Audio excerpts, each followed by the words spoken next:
Hey everyone! Today, we're going to decode this secret language that powers just about everything in modern tech, from your spam filter to 3D games and especially cutting-edge AI. And you know what? It all boils down to one simple, incredibly powerful idea, the vector. To really get it, though, we've got to start with a question that sounds simple but is actually pretty tricky. So, think about this for a second. When you show your computer a picture of a cat, what is it actually seeing? I mean, really, what's going through its circuits? Well, for starters, it doesn't see a cat at all. Not like we do. It has no concept of what fur is, that soft texture or the pointy shape of an ear. To a machine, those are totally abstract ideas. And it definitely has no clue what whiskers are. It doesn't get that they're long and thin and kind of twitchy, all those rich details that we instantly recognize. They're just completely lost in translation. Because, at the end of the day, a computer's entire world is built on one thing: numbers. That's it. So, the real puzzle, the big challenge, is how in the world do we translate our rich, messy, complicated reality into a language that's nothing but pure math? And that's exactly where we're going to start. We have to build some kind of bridge that connects our world of things and objects to the computer's world of numbers. We've got to find a way to turn all those pixels into meaningful points of data. And that bridge, that magical connection, is called a feature vector. Honestly, the best way to think about it is as a universal translator. It can take pretty much any object, a house, a song, an email, and describe it as an ordered list of numbers, or what we call features. And this one simple idea, well, it's what lets machines finally start to make sense of our world. Okay, let's try a real-world example. Say you had to describe this house, but you could only use numbers. What would you pick? You'd probably go for its most important characteristics, right? Its key features. And boom, that's its feature vector. We just grab its core stats, the square footage, how many bedrooms and bathrooms it has, the year it was built, and line them up in a simple list. And just like that, this complex physical object is now a single point of data that a computer can totally understand and work with. So, let's circle back to our cat. How does this work for a picture? Well, it's the exact same idea. A computer just sees an image as a big grid of pixels. For this example, let's imagine it's a really small image, just 32 pixels by 32 pixels. What we do is we basically flatten that grid.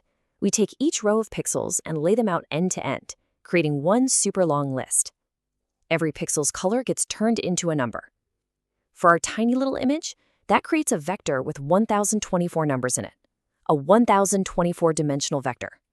It's impossible for us to picture that, but that's the whole point. The computer now sees the cat as a single point in this massive high-dimensional space. Okay, so we figured out how to turn pretty much anything into a vector. Awesome. But now what? What can we actually do with them? Well, for that, we need a toolkit. We need a set of basic math operations that let us compare and measure and tweak these vectors to find all the hidden patterns inside the data. The first, and honestly probably the most important tool we have, is the dot product. Its whole job at its core is to answer one really simple question: how similar are these two vectors? The way it works is pretty straightforward. You just multiply the matching parts of two vectors and then add all those results together. What you're left with is just a single number, a score. So, for spam filter, you might take the dot product of an email vector and a spamminess vector. If that score is super high, yeah, that email is probably junk. And this gives us a really powerful, intuitive way to think about it. If the dot product is positive, it means the vectors are pointing in roughly the same direction. They're similar. If it's 0, they're perpendicular, totally unrelated. And if it's negative, they're pointing in opposite directions. They represent opposing ideas.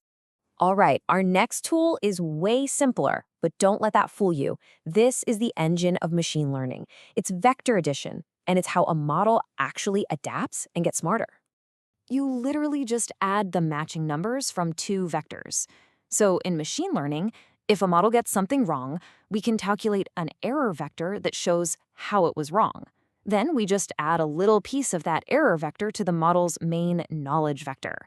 It's like giving it a small nudge in the right direction, so it hopefully won't make the same mistake next time. So let's recap. We've got our translator, the feature vectors, and we've got our basic tools, the dot product and addition. Now let's put it all together and see how this actually works in a real machine learning task. Let's look at a simplified spam classifier. Step 1, we represent everything as vectors. The email is a vector, and our rules for what makes something spammy is another vector. Step 2, we use the dot product to predict a spam score. Step 3, we measure how wrong our prediction was. We often do this using something called the vector norm, which is just a fancy way of saying we calculate the vector's length. And then step 4, the most important part, we use vector addition to adapt. We nudge our spammy rules vector to make it a little bit better for the next email that comes in. It's just this constant loop of predict, measure, adapt, over and over again. So if we boil it all down, here's the big idea. These simple math operations that you probably learned in school take on these incredibly powerful new meanings. Subtraction becomes a way to calculate the error between two things.